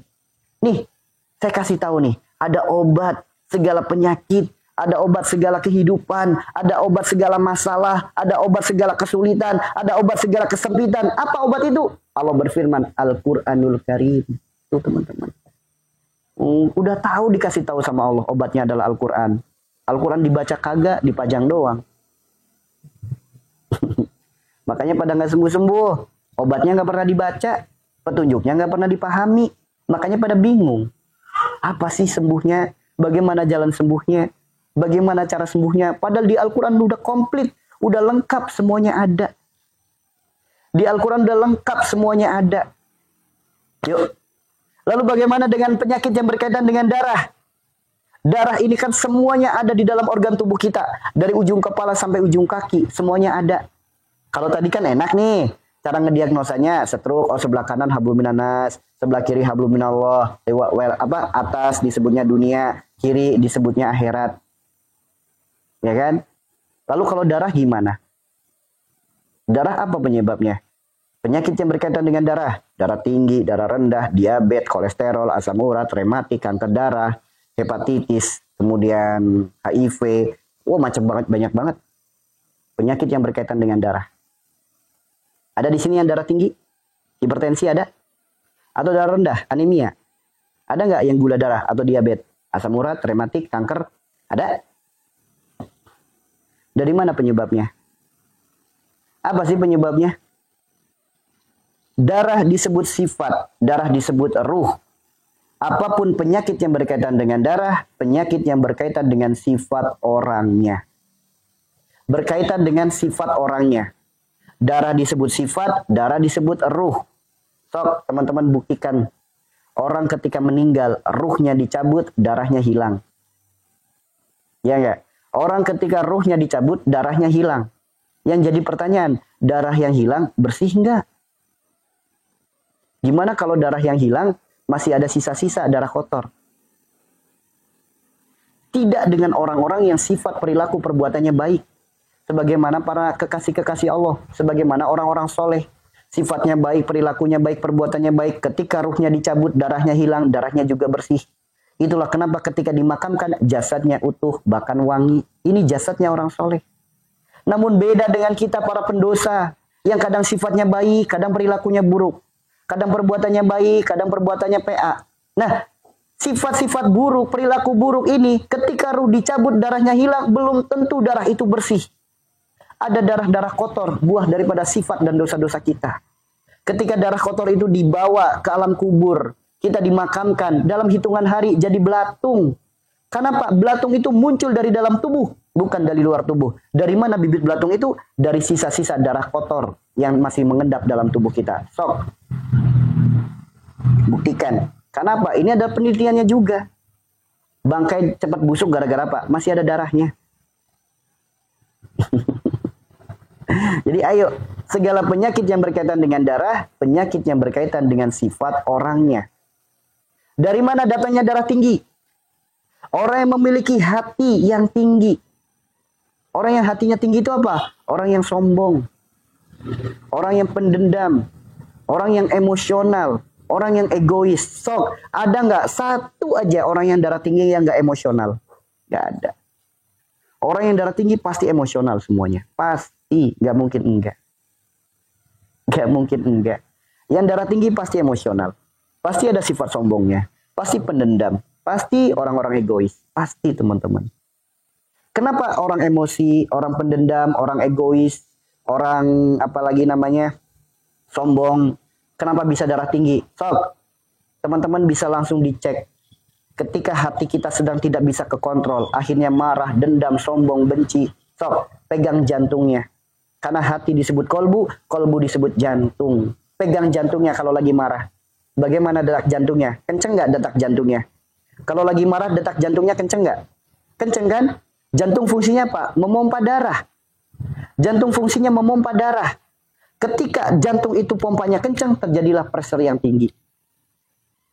Minum obat penurun darah, kira-kira sembuh nggak?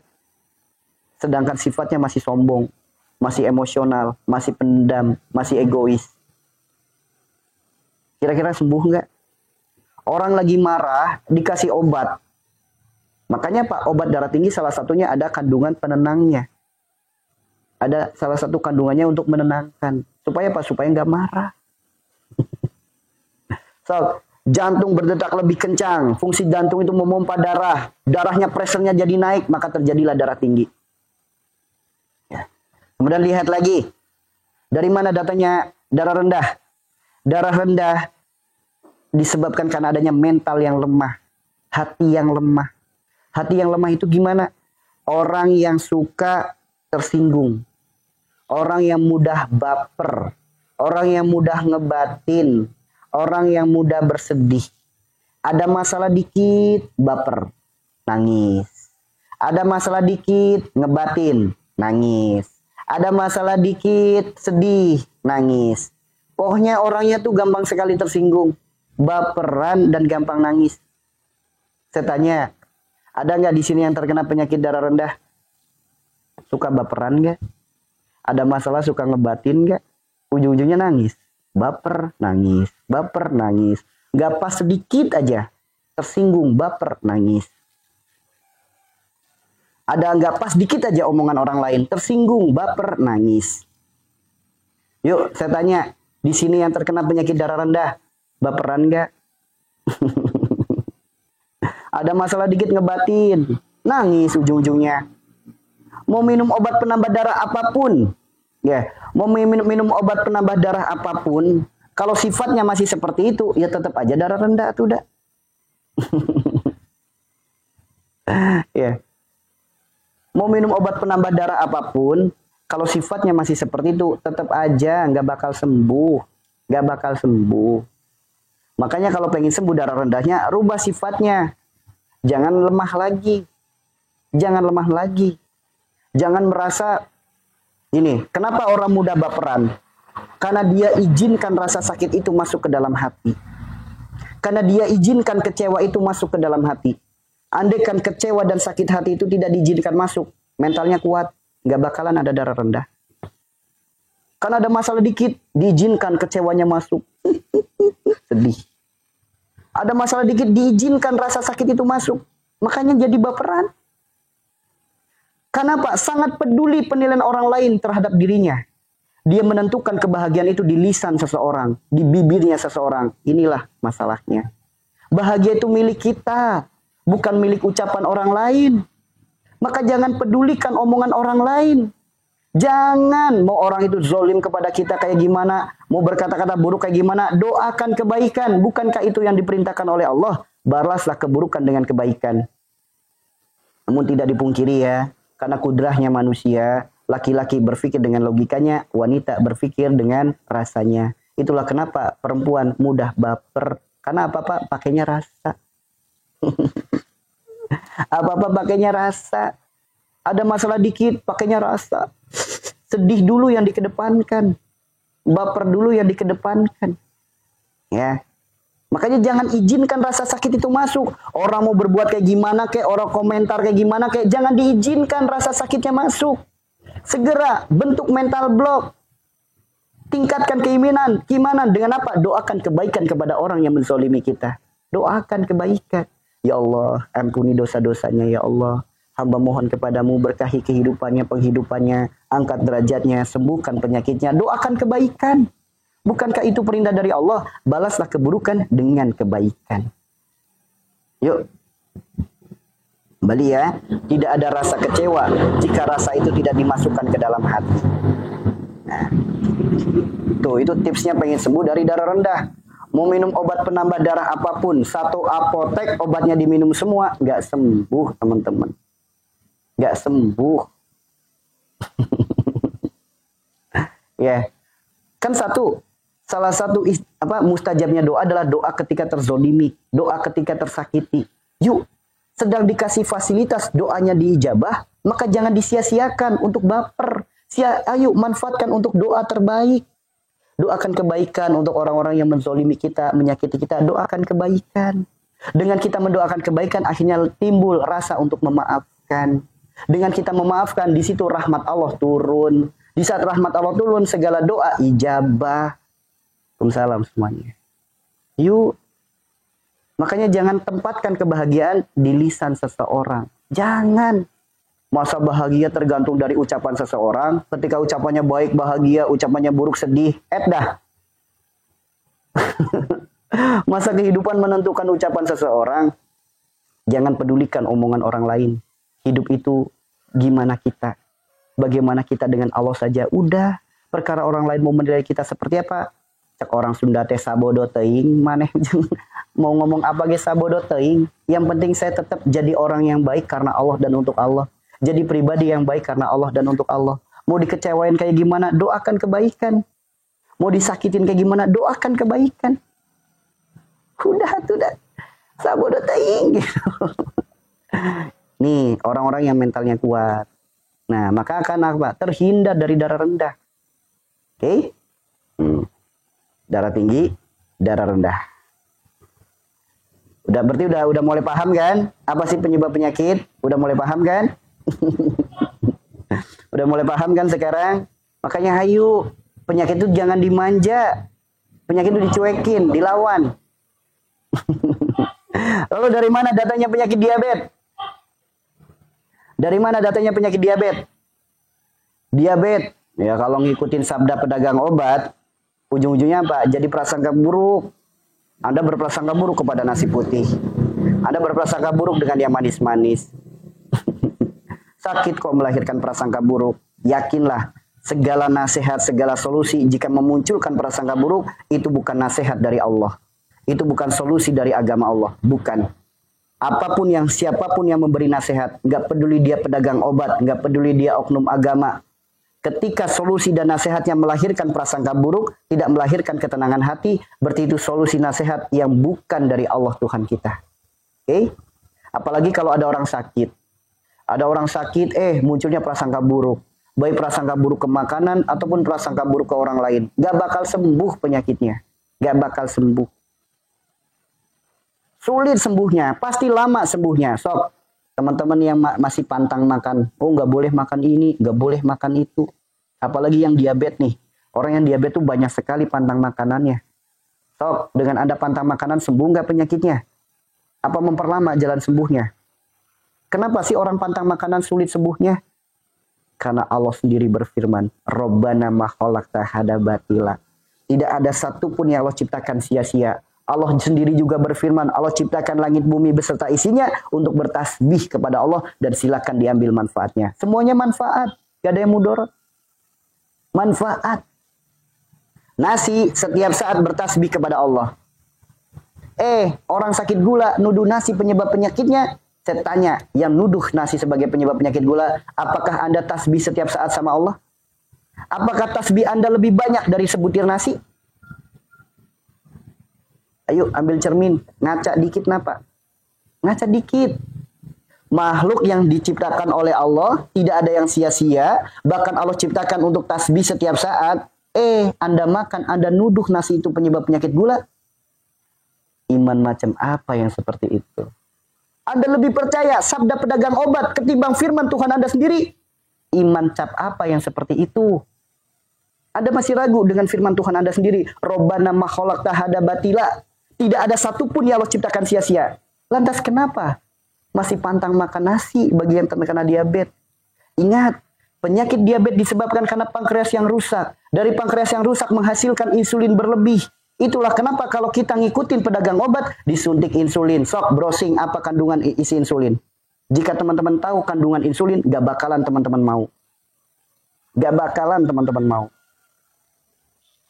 Karena ada kandungan zat yang diambil oleh orang yang sudah meninggal. Kalau nggak percaya buktikan. Silakan konsultasi dengan dokter-dokter yang sudah dicabut izin prakteknya gara-gara menyampaikan kebenaran. Silakan tanyakan kalau nggak percaya. Ya.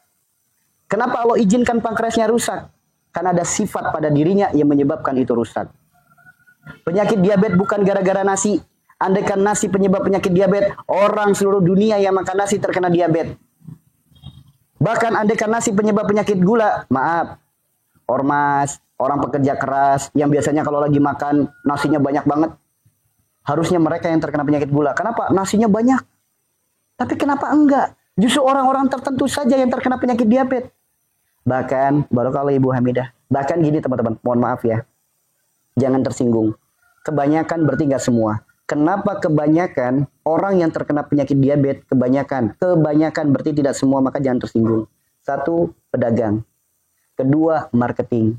3, guru. 4, orang yang hobinya ngelawak. Yang 5, orang yang berkecimpung di dunia politik dan bisnis. Sok, lihat faktanya. Kebanyakan orang yang terkena penyakit diabetes, kebanyakan adalah pedagang. Kenapa banyak pedagang terkena penyakit diabetes? Karena banyak pedagang yang suka janji-janji manis. Karena banyak pedagang yang suka PHP. Karena banyak pedagang yang mudah sekali berbohong. Ibu, ini berapa? 100 ribu, 70 ya? Jangan, modalnya aja belum cukup.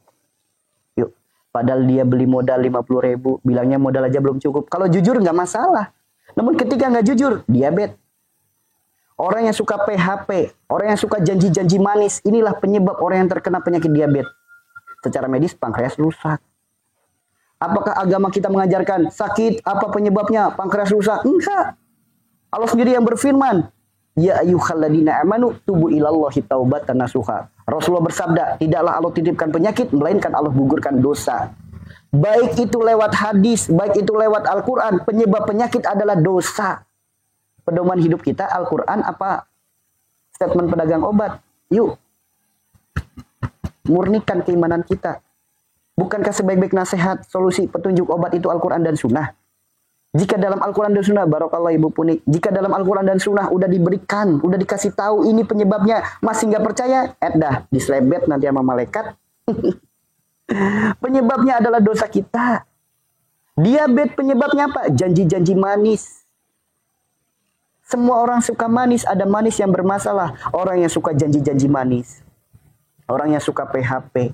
Orang yang suka merayu. Orang yang suka menipu. Itu penyebab diabetes. Sok sekarang. Jeruk 1 kilo 10 ribu. Di bawah angka 1 ada cret 2. Pernah lihat kayak gitu? Pernah lihat nggak kayak gitu? Biasanya apa? Duku 1 kilo 20 ribu. Begitu kita deket, setelah angka 1, jeret ada strip 2. Jika ada pedagang seperti itu, jangan dibeli. Kenapa? Belum dagang saja udah niat nipu. Belum dagang saja udah niat gak jujur. Maka apa? Pedagang yang seperti itu tidak akan pernah berkah. Pedagang yang seperti itu tidak akan pernah berkah. Ya. Jadi kalau ada pedagang yang seperti itu, nggak usah dibeli. Masih banyak pedagang-pedagang jujur yang lain. Agama kita melarang yang seperti itu. Melarang guys. Apalagi yang jualan agama. Dah. Ayo. Cuma ada di zaman sekarang. Innalillahi wa inna ilaihi raji'un. Agama diperjualbelikan. Orang jualan produk bawa-bawa agama. Hati-hati diabetes nanti munculnya. Kenapa? 1. Allah berfirman, Allah mengharamkan memperjualbelikan ayat-ayat Al-Quran. Allah mengharamkan memperjualbelikan agama, memperjualbelikan doa. Sekarang ada produk namanya minyak ruqyah, garam ruqyah, madu ruqyah, apalagi itu zaitun ruqyah dan lain sebagainya. Orang mah jualan minyak, jualan aja minyak. 1 botol 50 ribu, jual 50 ribu. Dikasih nama minyak ruqyah. Botol 150 ribu dikasih nama ruqyah jadi 300 ribu. Saya tanya, itu jualan minyak apa jualan agama? Yuk hati-hati teman-teman. Jangan mau dibodohi oleh oknum pedagang agama. Andaikan dia benar-benar seorang ulama, ulama itu menghidupi agama, bukan cari hidup dari agama.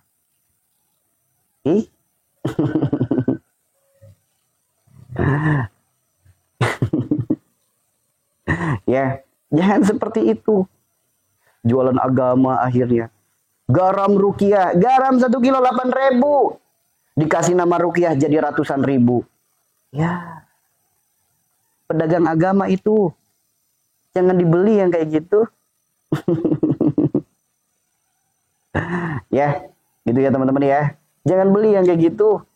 Itu pedagang agama namanya. Yang namanya ulama itu menghidupi agama. Bukan cari hidup dari agama. Orang yang cari hidup dari agama itu pedagang agama namanya. Ya, makanya ketika ada produk-produk atas nama ruqyah, jangan dibeli. Sama saja menghidupi pedagang agama. Banyak, cuma ada di zaman sekarang ruqyah diperjualbelikan. Padahal dalam hadis kursi dijelaskan, orang yang tidak akan mencium aroma bau surga, salah satunya adalah orang yang minta di ruqyah. Lantas bagaimana kalau orang beli minyak ruqyah?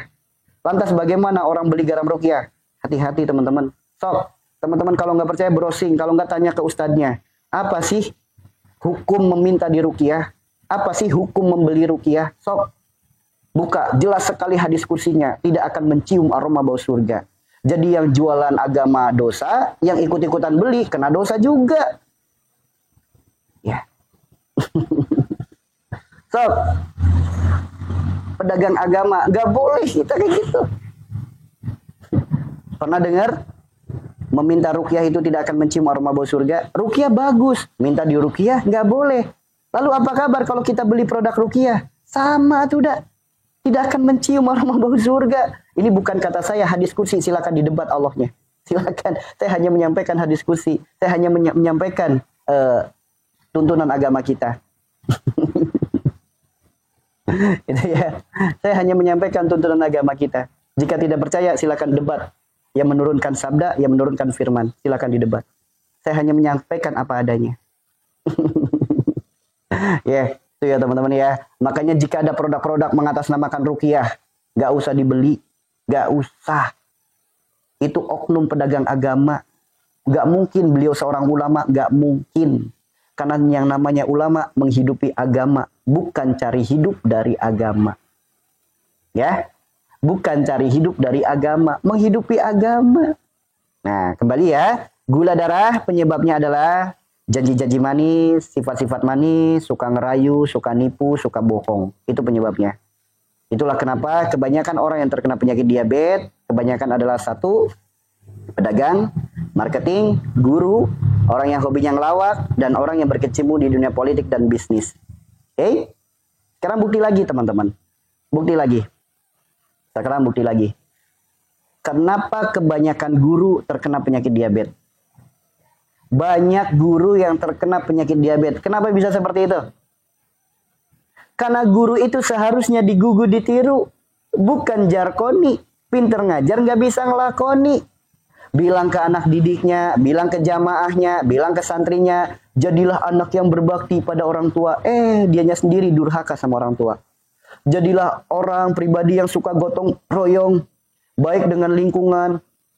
Dianya sendiri mentang-mentang guru, ada kerja bakti gak pernah ikut, ada kegiatan lingkungan gak pernah ikut. Wajar penyakitnya gula. Kenapa jarkoni? Pinter ngajar, dianya sendiri gak bisa ngelakoni. Yang namanya guru itu digugu ditiru, bukan dengan menasehati. Yuk nasihat dengan akhlak kita. Itulah yang diajarkan oleh Rasulullah. Rasulullah tidak banyak bicara. Ketika menasehati, Rasulullah langsung mencontohkan kepada sahabat-sahabatnya. Tuh teman-teman. Makanya Pak, banyak guru yang terkena penyakit diabetes. Karena kebanyakan guru digugu ditiru. Harusnya guru itu digugu ditiru. Namun kebanyakan guru yaitu jarkoni. Pinter ngajar nggak bisa ngelakoni. Makanya banyak guru pada terkena penyakit diabetes. Sok, orang yang hobinya ngelawak, diabetes penyakitnya. Bukti nyata, maaf. Kita bicara fakta saja. Pelawak yang terkenal aja lah. Kalau kita bicara ngelawak, kita lihat pelawak yang terkenal saja. Dari zamannya Sri Mulat sampai detik ini, pelawak di layar televisi banyak banget. Mereka yang sudah nggak muncul di televisi, apa penyebab? Apa kok keadaannya sekarang? Kebanyakan mereka lagi sakit. Apa sakitnya? Diabetes. Sok, kalau nggak percaya buktikan sendiri.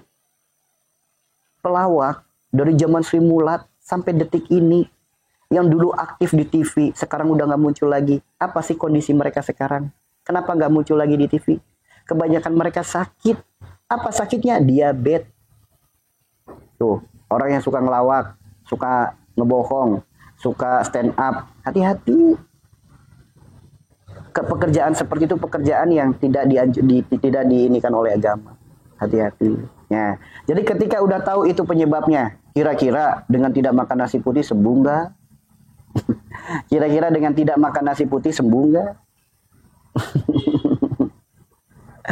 Ya, kan nggak sembuh. Harus diperbaiki dulu penyebabnya. Makanya kalau pengen sembuh dari diabetes, yuk bertobat kepada Allah. Akan apa? Akan janji-janji manis kepada seseorang. Akan rayuan-rayuan yang dusta. Akan kebohongan-kebohongan. Maka di saat dia tobat memohon ampun kepada Allah, ya Allah, ampuni hamba ya Allah. Ampuni segala dosa penyebab penyakit ini ya Allah. Hamba hina, hamba berlumuran dengan dosa. Hamba mengharapkan ampunanmu ya Allah. Ya Allah, Engkau lah Rabb yang maha menyembuhkan. Hamba mohon ya Allah, bimbing diri ini ya Allah. Bimbing langkah kaki ini untuk mendapatkan sembuh yang berkah darimu. Sembuh yang kau ridhoi ya Allah. Ayo, menangislah yang lirih dalam keheningan malam. Bermunajatlah. Cukup alam semesta yang menjadi saksinya. Malaikat yang mengaminkan doanya. Karena di sepertiga malam Allah turun ke langit bumi. Siapa yang meminta ampunan Allah ampuni. Siapa yang meminta Allah beri. Siapa yang memohon Allah kabulkan. Ketika kita meminta ampunan, kemudian kita memohon kesembuhan. Jika Allah sudah ikut andil, tidak ada yang mustahil. Andaikan sembuhnya harus dengan obat, Allah pertemukan dengan obat yang terbaik. Andaikan sembuhnya harus lewat dokter, Allah pertemukan dokter yang terbaik. Andaikan sembuhnya harus lewat herbal, lewat ustadz, lewat kiai, lewat tabib, Allah akan pertemukan dengan yang terbaik. Karena jika Allah sudah ikut andil, tidak ada yang mustahil. Satu butir nasi bisa jadi jalan sembuhnya, seteguk air putih bisa jadi jalan sembuhnya. Itulah jalan kesembuhan jika Allah sudah meridhoi. Gak mesti repot-repot keluar kota, keluar negeri. Gak mesti repot-repot beli obat yang mahal. Kalau Allah sudah menghendaki, bersin saja bisa jadi obat. Yuk. Karena tidak ada yang mustahil bagi Allah. Manusia punya kendala, Allah punya kendali. Sok atuda. Makanya apa? Kalau lagi sakit, jangan mikirin apa obatnya. Berfikirlah, perbaikilah penyebabnya. Itu ya teman-teman ya. Baru dapat